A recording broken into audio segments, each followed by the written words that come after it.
Hola mis hermanos, quiero concluir mi pequeña serie sobre el tema texto, contexto y pretexto con un ejemplo que pienso yo que es uno de los textos un poquito mal usados por algunos, pero nada más quiero mostrar por última vez hoy de cómo es necesario atender al contexto del pasaje que estamos estudiando o pretendiendo explicar o predicar con tal de evitar conclusiones equivocadas que pueden llevarnos a un lugar bien equivocado.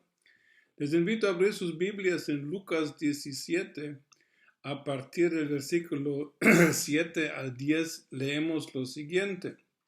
¿Quién de vosotros teniendo un siervo que ara o apacienta ganado, al volver él del campo, luego le dice, pasa, siéntate a la mesa? ¿No le dice más bien, prepara la cena, cíñete y sírveme hasta que haya comido y bebido, y después de eso come y bebe tú? ¿Acaso da gracias el siervo eh, porque hizo lo que se le había mandado? Pienso que no. Así también vosotros, cuando hayáis hecho todo lo que os ha sido ordenado, decid, siervos inútiles somos, pues lo que debíamos hacer, hicimos. Pues miren, muchos toman este pasaje y empiezan a hablar de cómo debemos servir a Dios, de cómo los que sirven a Dios deben considerarse siervos inútiles y este tipo de enseñanzas que surge solamente tomando este pasaje, pero tomándolo definitivamente fuera de su contexto, porque realmente este pasaje no es una enseñanza de nuestro estilo incondicional y sacrificial de servicio, ¿no? Este pasaje es una parábola que Jesús añade después de lo que dice anteriormente, porque si leemos en Lucas 17:5, vemos de que había una conversación entre Jesús y los apóstoles. Dijeron los apóstoles al Señor, aumentanos la fe. Entonces el Señor dijo, si tuvierais fe como un grano de mostaza, podríais decir a este sicómoro, desarráigate y plántate en el mar, y os obedecería. Y luego, sin pausa y sin cambio en alguno, Jesús empieza a decir, ¿quién de vosotros teniendo un siervo?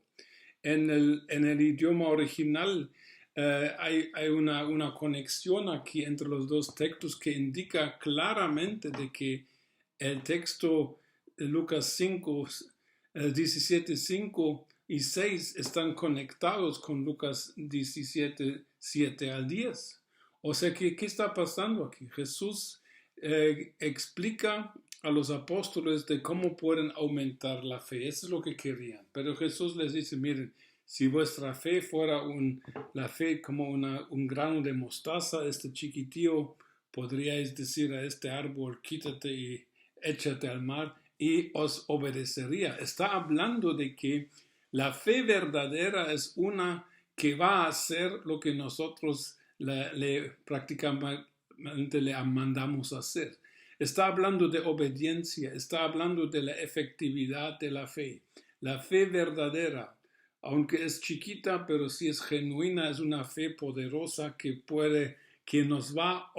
nos tienen que obedecer las cosas a quien mandamos.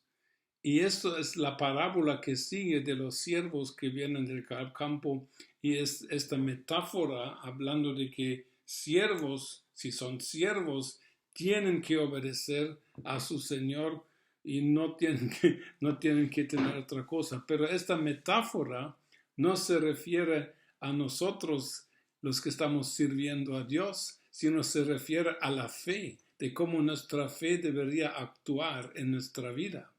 Y así el mensaje cambia completamente. Y realmente, hablando de contexto, eh, os he dicho de que tenemos que tomar en cuenta siempre el contexto total de toda la Biblia y no solamente el contexto inmediato. Entonces, Realmente, si nosotros servimos a Dios y si lo hacemos fielmente, ¿será que la Biblia dice que nosotros nos debemos considerar siervos inútiles? Esto contradice a otros pasajes de la Biblia, porque Jesús, en la gran parábola de Mateo 25, él dice a los que tenían talentos y los emplearon bien, él dice, y su Señor le dijo, bien, buen siervo y fiel, sobre poco has sido fiel, sobre mucho te pondré, entra en el gozo de tu Señor. En el Nuevo Testamento, en los escritos de Pablo, se hace mención mucho del aspecto de tener recompensa por nuestro servicio. En términos generales, Pablo dice en 1 Corintios 3:8, y el que planta y el que riega son una misma cosa, aunque cada uno recibirá su recompensa conforme a su labor. O en el versículo 14, si permaneciere la obra de alguno que sobreedificó, recibirá recompensa y no regaño. En 1 Corintios 9:17, Pablo dice, por lo cual, si lo hago de buena voluntad, recompensa tendré. Y en Colosenses 3:24 está hablando sabiendo que del Señor recibiréis la recompensa de la herencia, porque a Cristo el Señor servís. En otras palabras, la Biblia completa está hablando de que si nosotros servimos de buen corazón, fiel, desinteresadamente al Señor, que habrá una recompensa. No habrá un regaño diciéndonos, bueno, hiciste lo que tenías que hacer. No, el Señor va a honrar y va a recompensar nuestra fidelidad en su reino. ¿De qué va a consistir la recompensa? Sinceramente no lo sé, pero seguramente va a ser justa y va a ser buena. Y no va a ser en el sentido, bueno, hiciste lo que tenías que hacer y por eso puedes entrar ahora a mi gozo. No. Entonces aquí vemos un ejemplo otra vez de cómo tomando un texto fuera de su contexto podemos llegar a conclusiones erróneas, porque nosotros no somos siervos inútiles, somos hijos y socios y colaboradores y herederos amados y queridos y honrados y apreciados. Y entonces, hermanos, concluyo esta serie sobre este tema de texto, contexto y pretexto y seguiremos con otros temas importantes en estos días. Muchas bendiciones, que Dios nos ayude y nos dé su gracia para entender siempre mejor su palabra, que es tan importante para nosotros.